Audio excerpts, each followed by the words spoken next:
Hello, it's me, Domonique Foxworth, joining you live from my basement. And this is the only NFL show that's undefeated, never lost, even from my basement. Today, we discuss black coaches in NFL, rules to protect the big stars, quarterbacks, and the best fit for Deshaun Watson. Warning, this week I'm going for the win on fourth down like Andy Reid, cause I don't give a damn.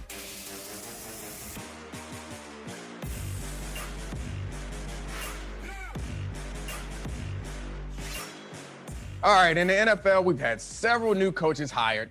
As a defensive guy, I love to see defensive coordinators like Staley and Saleh getting a shot, but as a black man, well, I think we'll talk about that later. On the field, the championship round is set. The youth of the AFC side against the old dudes in the NFC. Here to break it down with me is ESPN NFL reporter Kimberley A. Martin. What it do, Kimberly? How are you, hon? I'm great. How are you, Brooklyn? Oh, you know what it's done. Okay, cool. Okay, now go ahead. Are you covering any of the games this weekend? Am I covering any of the games? I will be freezing my butt off at Lambeau this weekend to see the old heads. There's something about the 40-year-olds and close to 40-year-olds that I dig it. I dig it. Our first discussion topic, let's get it from Travis in the control room. What you got, Trav? Despite being overqualified for a full-time head coaching gig, it appears as though Eric Bieniemy is being passed over yet again. Why is this a bad look for the NFL? I mean there's so much in that. All right, Kimberly, I'll let you start. How much time do you have here? Okay, it's a bad look only because you know how we always talk about the goalpost shifting? Yeah. Okay, well this year the goalposts, they have been erected and they're off the field completely. Like you cannot score at all. Right. It's remarkable that with Bieniemy, how much of the game plan is he really calling? Like, is he really calling any of these plays? It's Andy Reid. But you get a tight ends coach to be a head coach, or you get Brandon Staley, who, if you talk to anybody in the league, this is a rising star. He was identified as that before the season. Right. Somebody told me, early in the season, watch out for the Rams defense. They're legit. But really, when you go down the list as far as resumes and what people have done, you can make a case for Zach Taylor getting a job after not being a coordinator. But Eric Bieniemy, who arguably has one of the best young quarterbacks in the NFL vouching for him, Andy Reid, one of the greatest coaches to vouch for him, and he still can't get work, that to me is problematic. I think it's important to understand that it's not just about the representation in executive positions or in head coaches. It's about that representation compared to the representation on the field.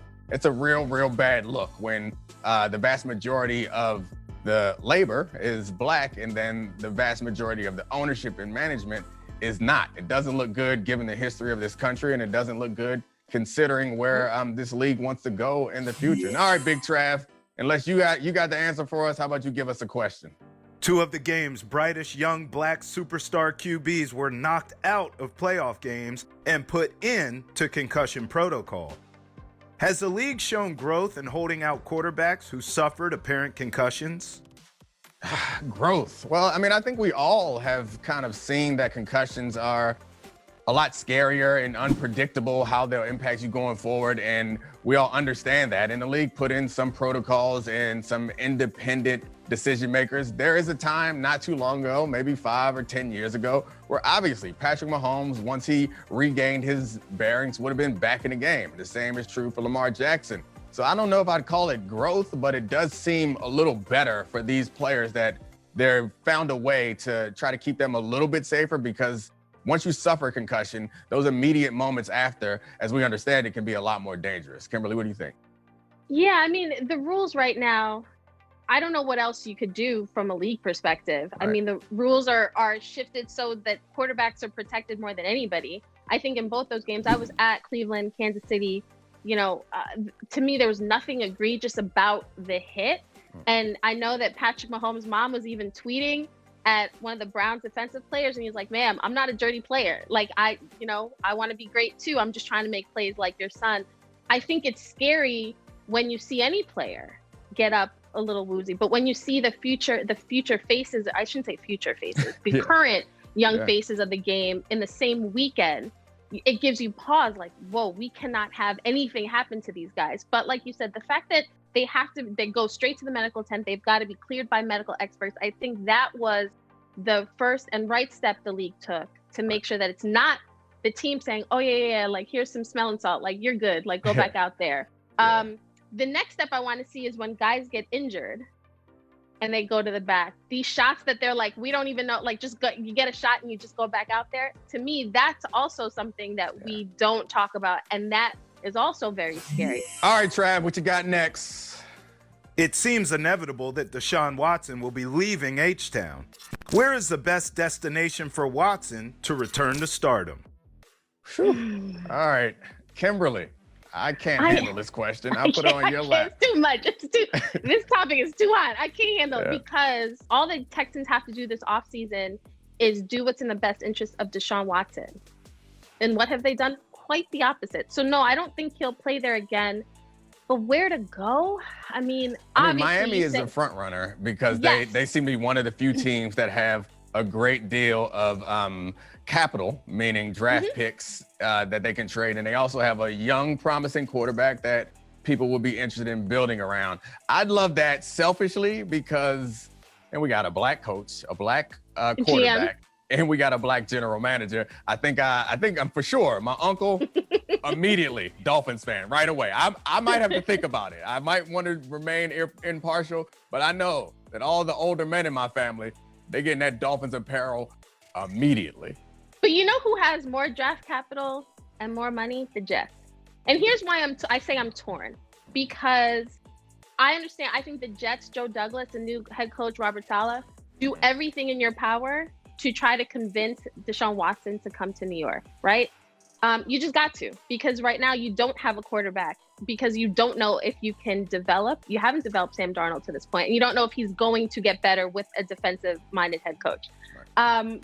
For Deshaun Watson's sake, is New York, is this team, this roster, where he should be? Because if I'm him, I don't want you to waste I don't have any years to waste while you guys figure out like pieces. The Jets need too much. Overall. The issue with the Jets, as you pointed it out, is they have too many other holes, and they'll be trading away the draft capital that they would use to fill those holes. Exactly. And for the Bears, I feel like that might be a better situation, but that situation is going to get bad soon. That defense has been very good in recent years, but it's getting old, and they're not going to be able to build around him going forward. You send him there immediately, the offense gets better. They might be championship contenders next season and the season after. But after that, I don't know what happens. So I think Miami is the best spot if they want to build for some sort of long-term future. And I'll throw another thing on the table to complicate things even further is Jacksonville trades away that #1 overall pick, Trevor Lawrence, to get a sure thing, a guy who's already MVP caliber and not a guy who maybe will grow into that. And they bring Deshaun Watson down to Jacksonville. I don't know that they deserve him down there, but frankly, I'm not sure that any team deserves him. Yeah. Does anybody deserve Deshaun Watson? Yeah. No, that's a good point about the Jags, especially Urban Meyer saying, he admitted, why now? Why Jacksonville? And he was like, absolutely, that #1 pick is huge. Every week we challenge our guests to put their Twitter avatar on the line. In a game we call Bet Your Abby, the loser of the bet has to make their Twitter profile pick whatever the winner wants for 24 hours. I believe you were a victim at one point, and you ended up with Daniel LaRusso as your avatar. So, Big Trav, what's the bet this week? Legacy is on the line as Aaron Rodgers looks to level up his GOAT status by going toe-to-toe with Tom Brady. Who you got? Tampa Bay and the Bucks, or the frozen tundra of Lambeau Field and the Packers? This is tough because I'm covering the game, but I will never doubt Aaron Rodgers for the rest of this season. I think this man he's on a mission. He's going to prove he's the guy, and he can do it, whether you want to say he has enough weapons or not. I think the Packers are loaded, and they're playing at home. That's a different feeling going to Lambeau, as I'm about to experience on Sunday. So Packers, I'm going Packers. Yeah, I think you're probably right. If I had my choice, I think I'd go with the Packers too, but I don't have a choice. That stinks. Thank you so much. We're always so happy to have you on the show. We appreciate you, and stay warm. Thank you. Thanks for having me. All right, that's it for today. Thanks for watching. Wash your hands, wear your mask, stay home, be safe. You're welcome.